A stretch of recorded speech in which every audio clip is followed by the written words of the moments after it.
Welcome. My name is Van Richards. I'm a chartered financial consultant, and today I'm here to talk to you about Lockheed Martin. So let's get right into the daily stock analysis.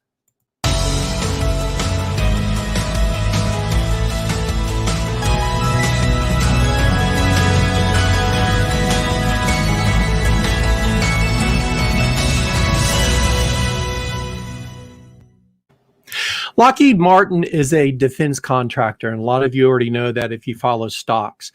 And defense contractors have a unique place in the stock market because their funding is already taken care of by budgets.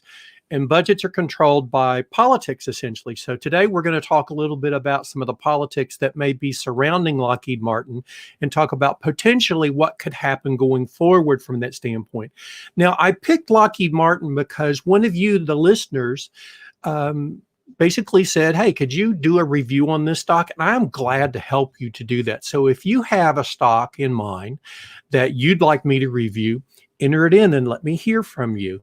I'm glad to do that. I really am, because I do this every day and I enjoy doing it for you and to help you to understand a little bit about the stocks that you may be investing in. Because I really think that when you're looking at stocks, you have to look at three different things. Number one is you have to look at the earnings, you have to look at the competitiveness, and then you also have to look at the stability of the company. And that's the way that we're going to look at Lockheed Martin today. Maybe a little bit different. The stability may be affected more by politics, but maybe not as much as you might think. And I'll remind you too that my business is as a financial advisor.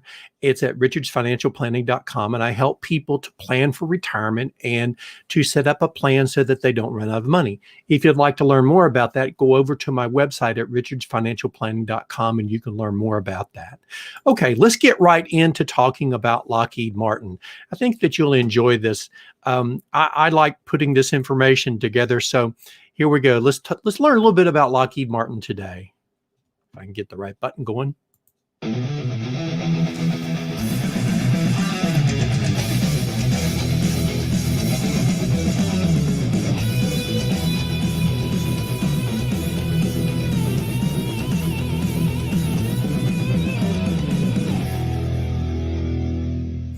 Lockheed Martin Corporation, $101.5 billion. You know, now I kind of really wanted to play the Top Gun theme, but I'd figured that I would get sued if I did that. So you had to do with what I had. All right, let's take a look at it. They were down just a little bit today. They were down about 1.66%. But I want to take a look at this in a little bit different way, because I think that we're in the midst of a market correction right now with the things that are going on in the election or coming up to the election.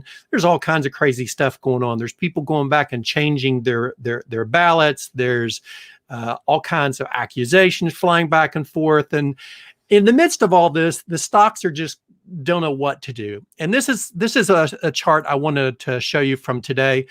If you go back and you look at the height of the S&P 500, it was on September the 2nd around 3,580. And today it ended down at about 3,400. My point is going to be this, that's about a 5% correction. And if you think of a technical market correction, that gets around the 10% range. I really think, and this is just an opinion, I think that in between now and the election, or even a little bit afterwards, if there's not a decisive winner in the election, that we could go down that more to that full 5% more to have a 10% correction. And if you look at the effect that it had on Lockheed Martin, it's about the same, a little bit more, not much. Back on September 2nd, it was trading at 398. Today, it closed down 8.95% for that time period, not today. Today, it was down 1.66%.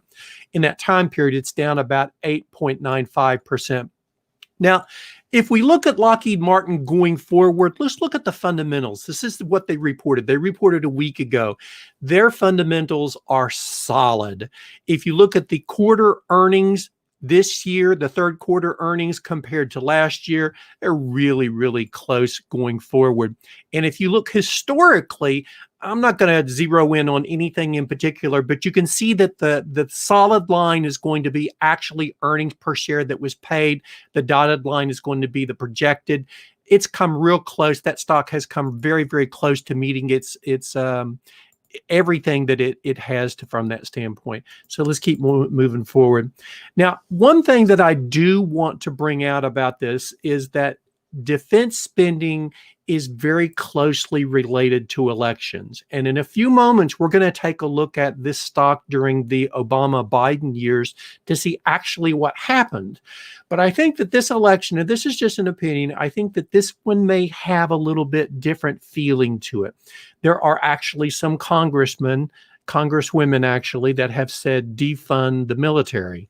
And with the defund the police movement that's going in some particular areas, if that goes through, it could affect a defense contractor in the long run, not in the short run. And I want to show you exactly what I mean from that standpoint. Let me get to the next slide if I could. All right. Okay.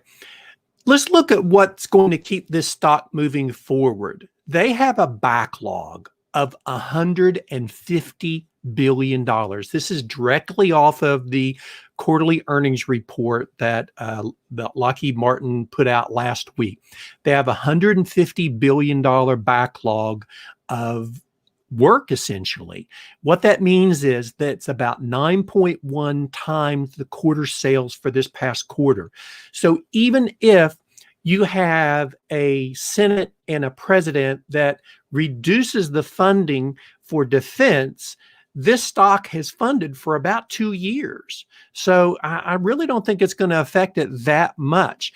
The dividend is very solid. It's increased every single year as time has gone by. Right now, it's at about 2.82%. Remember that if you're in retirement or you're thinking of retirement and you're looking for dividends, good dividend paying stocks are a good place to be. Defense stocks are a great place to be because they are defensive, and we'll talk about that in just a little bit. Now, let's go back and look at the history on this. I don't like pulling up history graphs a whole lot, but I think it's worth looking at here. The past year with this stock really's gone nowhere. 362 a year ago, 362 today. So it's literally, I don't find this happening too much, but this stock is just basically 0%. If we look at 5 years, though, it's actually done pretty well. $193 in 2017, and today at 362. That's an 87% increase and an annual percentage increase of 13.43%. Now, you're going to be surprised about this next graph that's coming up. What I did here is I went back and I looked at it says, if you look at the top, it says 20 years, but it's not really 20 years. What I did is I looked at the stock during the Obama administration, because some people might be thinking that there wasn't as much money that was spent and a stock like this didn't make any money. That would be wrong in your assumption. It made money anyhow. During the entire 9 years, let's say, of the Obama administration, this stock increased by 8 years. Geez, I said 9. 399.66%, had an APR of 19.57. So yeah, it increased even though that there was a Democrat in the White House. It was at $57 in 2008, $287. It ended in 2017. So that's not too bad. When we look at how it competes with other companies out there, we want to look at other defense contractors. Being a defense contractor is almost like a monopoly because you have certain things like in the F-35 that we're going to talk about in just a moment. There's nobody else out there that's going to make that, and the government's not going to be awarding that contract just at the drop of a hat. There are other competitors like General Dynamics and Northrop Grumman, Boeing. Hey, Boeing makes the president's plane, makes Air Force One. Actually, I think I spelled that wrong. I apologize. Boeing. Raytheon also is another one out there. Now, on the right-hand side, I put what they are classified as, and it's going to be a value stock or a core value stock. Now, look, a lot of people are out there saying that we're in a cyclical rotation. You have to think, though, that defense stocks are actually what we would call acyclical. They don't change because of the cycles like normal companies do.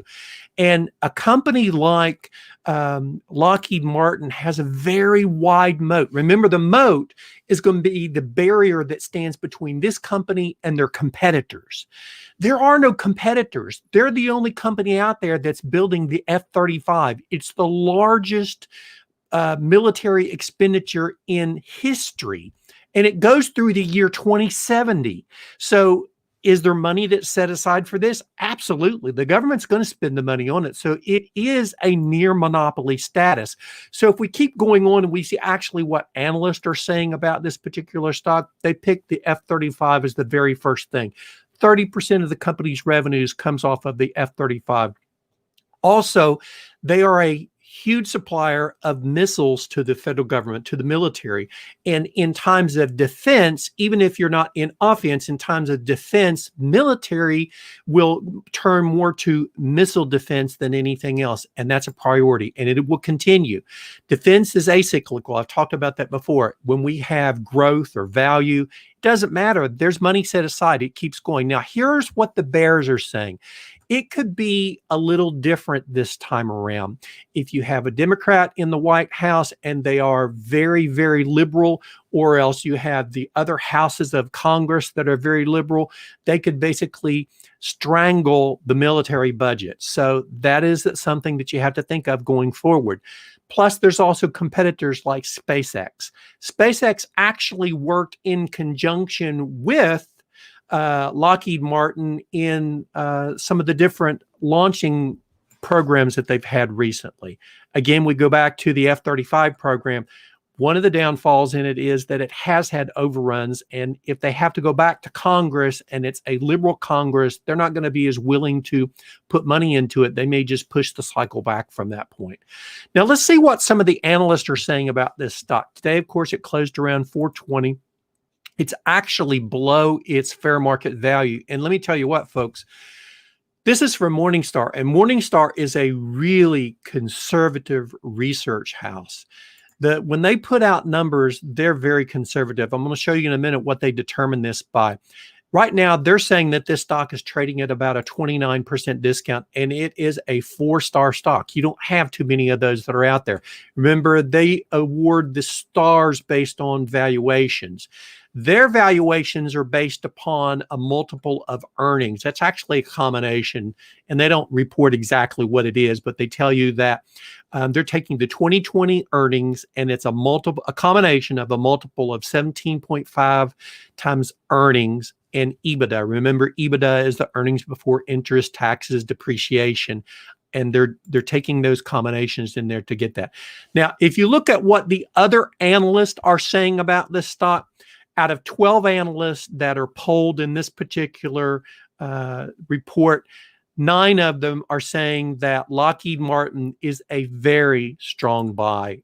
So in general, I think that you could say that this is a pretty safe stock going forward over a long period of time. Now, I have to say over a long period of time, because you go back to the graph and you say, what did it do over the last year? I could have invested in Tesla and made 400% if we only had a time machine. Oh, that's probably the next SpaceX project.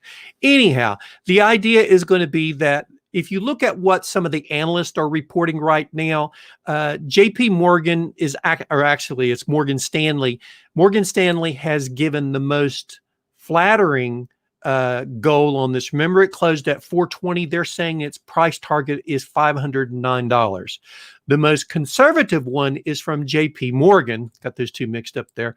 From JP Morgan, but they haven't changed their opinion since about April. So it may have changed from that standpoint if you were just sitting down at the table talking to one of their analysts, but they haven't published out what they say that their fair market value is going to be. They're saying right now it's going to top out at $395. I don't think that that's going to be something that's going to happen. It could go down to that, but it's at 420 right now. So 395 is very likely.